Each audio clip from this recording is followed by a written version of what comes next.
Merci à vous d'être là. Bonjour à tous. Alors comme vous savez, on va passer un petit moment de cette fin de matinée ensemble. L'idée de cette conférence, c'est de vous aider à mieux comprendre les contrats de syndic. Alors c'est important parce que budgétairement on est en période de crise et c'est important pour vous de maîtriser au mieux les montants des charges de copropriété. Et puis c'est important aussi de maîtriser le cadre législatif rouge avec la loi Allure de Cécile Duflot. Alors, pour nous aider à y voir clair et puis à répondre ensuite à toutes les interrogations, les questions que tout ça va susciter chez vous, donc en deuxième partie de conférence, j'ai avec moi un expert qui est là, le deuxième qui est en train d'arriver. Donc je vais d'abord demander à M. Larrache de se présenter, de nous dire un petit peu qui il est, quelle est son aventure aujourd'hui, son savoir-faire, son expertise et à quel titre il va intervenir. Bonjour à tous, donc je suis Monsieur Larrache, je suis donc le fondateur de la société Cinéval. Vous nous entendez? Non. Donc je suis Monsieur Larrache. Il y a quelqu'un qui arrive pour vous monter le son des micros. Donc je suis le fondateur de la société Cinéval qui est le premier courtier en syndic. Donc notre activité est assez simple, nous accompagnons les copropriétés qui changent de syndic. Donc du tout début, c'est-à-dire de la définition des critères de sélection du nouveau syndic jusqu'au terme, c'est-à-dire jusqu'à l'Assemblée Générale, et même après avec un suivi de satisfaction qui est mis en place avec les copropriétés. Et ce suivi, cet accompagnement que l'on propose, il passe notamment par une analyse des contrats de syndic qui sont proposés, et d'où notre intervention d'aujourd'hui qui vise à essayer de vous éclairer un maximum sur les spécificités des contrats de syndic. Et ce qu'on a tenté de faire, c'est d'être le plus pragmatique possible, le plus pratique possible. Donc on a listé un certain nombre de points, ceux qui ont le plus d'impact, notamment sur les honoraires de gestion. Et l'idée, c'est de vous donner des conseils utiles sur les formulations à retenir pour les contrats et sur les points à potentiellement négocier lorsque vous discutez votre contrat de syndic avec un syndic candidat ou même dans le cadre d'une renégociation avec le syndic actuel. La société Cinéval existe depuis maintenant un peu plus de 2 ans.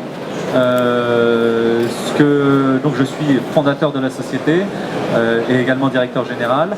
Et donc dans le cadre de notre activité, nous avons mis en place une grille d'analyse comprenant plus de 180 points qui nous permet d'analyser de manière assez précise les contrats de syndic. C'est-à-dire que chaque contrat qui nous parvient passe par le filtre de cette grille d'analyse qui comprend 180 points, ce qui nous permet ensuite de pouvoir remettre à nos copropriétaires clients un rapport détaillé comprenant d'une part les informations contractuelles sur les différents syndics et d'autre part les méthodes de gestion de chacun de ces cabinets. Donc c'est sur la base de cette expertise que nous allons vous présenter cette présentation aujourd'hui. Concrètement, comment ça marche un courtier en syndic? Concrètement, une copropriété vient nous voir, soit sur un salon, donc nous sommes présents sur le salon aujourd'hui, soit via internet, soit via une copropriété cliente qui a entendu parler, donc il y a aussi pas mal de bouche à oreille qui se met en place.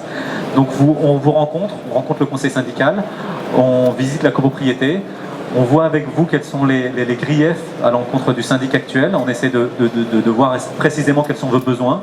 À partir de là, on va définir les critères de sélection du futur syndic en concertation avec le conseil syndical, c'est-à-dire qu'on va définir un temps de trajet maximal par exemple entre la copropriété et le syndic. On va définir le type de structure qui serait le plus à même de gérer votre copropriété en termes de taille ou en termes d'expertise. On va également voir si vous souhaitez un compte bancaire séparé ou non.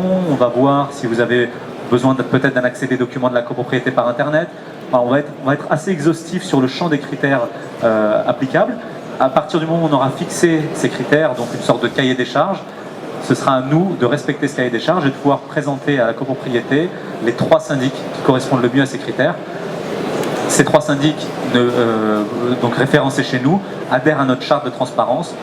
Cette charte de transparence comprend plusieurs points, mais notamment la durée du contrat, qui est forcément un contrat d'1 an proposé à la copropriété. Le contrat en lui-même qui est revu par notre société, donc on aura le temps d'en parler dans la présentation. Et le 3e point, c'est le suivi de satisfaction, c'est-à-dire que les syndics travaillant avec nous acceptent forcément le principe d'un suivi de satisfaction et qui se matérialise sous la forme d'un questionnaire envoyé régulièrement au conseil syndical pour vérifier que tout se passe bien et que la gestion est conforme à ce qui avait été présenté initialement. Merci. Alors les présentations sont faites avec la société Cinéval. Maître Revers-Cherki, est-ce que vous pouvez nous dire un petit peu à quel titre vous intervenez et votre domaine de compétences et sur quoi on pourra vous interroger à la fin de la conférence? Je me présente, Ludovic Revers-Cherki, je suis avocat. Alors je suis avocat spécialisé et spécialiste en droit immobilier puisque c'est le cœur de mon activité. Je ne fais que du droit immobilier. Et dans le droit immobilier qui est relativement vaste, comme chacun sait, il y a le droit de la copropriété. Le droit de la copropriété est ma grande spécialité, je dirais, puisque j'ai principalement dans ma clientèle des administrateurs de biens, mais également des copropriétaires. Donc j'ai, au titre de mon activité professionnelle, été particulièrement familiarisé aux préoccupations des copropriétaires, des conseils syndicaux, et j'ai pu également appréhender le quotidien de l'activité, de la pratique professionnelle des administrateurs de biens et des syndics. Et c'est à ce titre-là que Cinéval a fait appel, je dirais, à moi pour cette conférence et apporter à défaut de mes compétences, mon expérience. Merci à vous deux d'être là. Alors on va entrer dans le vif du sujet. Concrètement... Alors juste un petit point en termes de logistique. La présentation est un petit peu vaste, donc pas la peine que vous preniez énormément de notes. Les personnes qui sont intéressées par la présentation peuvent venir à la fin de la conférence. On enregistrera leurs emails et vous pourrez avoir la version électronique de la présentation. Donc vous êtes dispensé de la prise de notes. Alors on va rentrer maintenant dans le vif du sujet. Quand on examine un petit peu tous les changements induits par la loi Allure, on va peut-être commencer par voir ce qui concerne le contrat de syndic. Voilà, qu'est-ce qui change ou pas au niveau du contrat de syndic? Alors la loi Allure, on en a beaucoup entendu parler au cours des derniers mois, surtout sur l'aspect immobilier en dehors de la copropriété, c'est-à-dire dans l'encadrement des loyers, les garanties de loyers impayés. C'est vrai qu'on entend moins parler de l'aspect copropriété, mais ce n'est pas pour autant que c'en est moins important. La loi Allure va remodeler profondément le cadre législatif du contrat de syndic. Pour vous donner deux points principaux, vous avez notamment, le premier point, ça concerne le compte bancaire séparé, qui était une obligation initialement, avec la possibilité d'avoir une dérogation lors d'un vote à l'Assemblée générale. Donc ça, c'est ce que nous impose le cadre de la loi SRU, donc de 2000. Le problème, c'est que ce qui était censé être la règle, c'est-à-dire le compte bancaire séparé, est devenu l'exception, au sens où le vote d'une résolution en Assemblée générale est devenu extrêmement courant et où le compte commun est devenu dominant. Donc l'idée, c'est, avec cette loi Allure, de ne plus pouvoir proposer de compte commun pour les syndics et d'avoir une obligation de compte séparé sans dérogation possible. Donc ça, c'est une avancée qui est très importante. Notamment, alors en ce qui concerne notre présentation sur les contrats de syndic, du fait qu'actuellement, il y a très généralement une différence d'honoraires pratiqués par les syndics entre la gestion en compte commun et la gestion en compte bancaire séparé. Alors on va voir tout ça peut-être en détail. Oui. Alors le premier point à examiner, c'est la forme du contrat. Oui.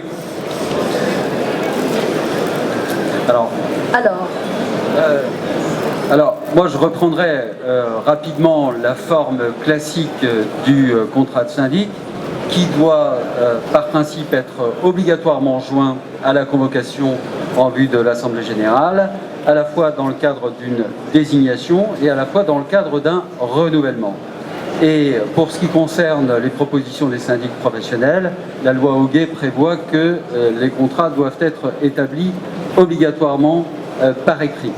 Alors, je dirais que les trois vérifications préalables qui peuvent paraître élémentaires, mais je connais nombre de copropriétés qui, j'irais à défaut de tomber dans des pièges, se sont réveillés avec des mauvaises surprises. Toujours effectuer trois vérifications, à savoir que la proposition du syndic émane d'un syndic qui est bien titulaire d'une carte professionnelle gestion, première chose. Comment on fait pour vérifier ça concrètement?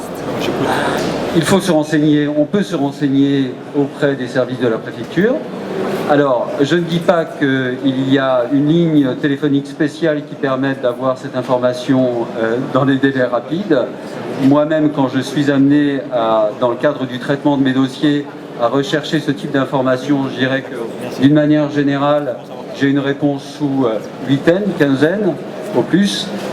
On part du principe que lorsque on a un contrat, on l'a récupéré en amont et donc on dispose d'un petit peu de temps pour effectuer cette vérification.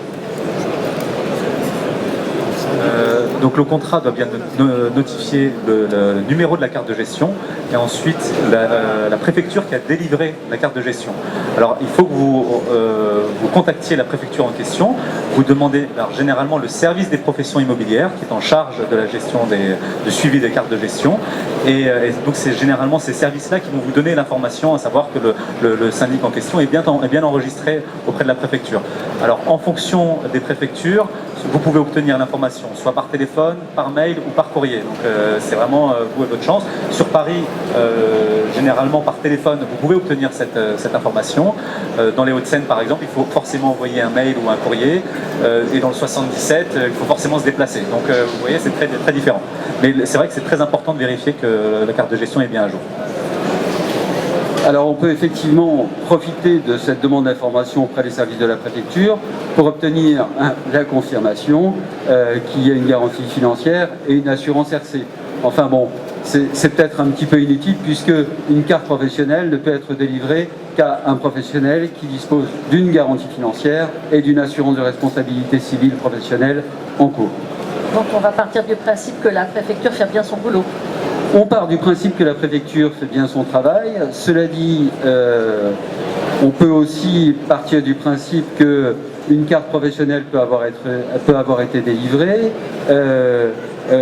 avoir un justificatif de numéro de carte professionnelle et une autorisation qui est ensuite retirée à un syndic qui, je dirais, s'est rendu coupable de diverses indélicatesses.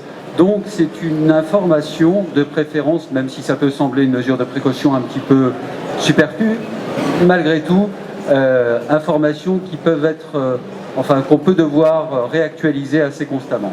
Voilà, pour plus de sécurité. Par exemple, Cineval, dans le cadre de la prestation que nous réalisons de conseil auprès des copropriétaires, systématiquement, nous vérifions auprès des préfectures de police que les cartes de gestion des syndics que nous proposons sont bien à jour. C'est un point qui est important, c'est-à-dire que lorsqu'il y a par exemple un problème au niveau de la garantie financière, le garant a l'obligation d'informer la préfecture de police que la garantie n'est plus valide. Et c'est à ce moment-là que la carte de gestion est suspendue.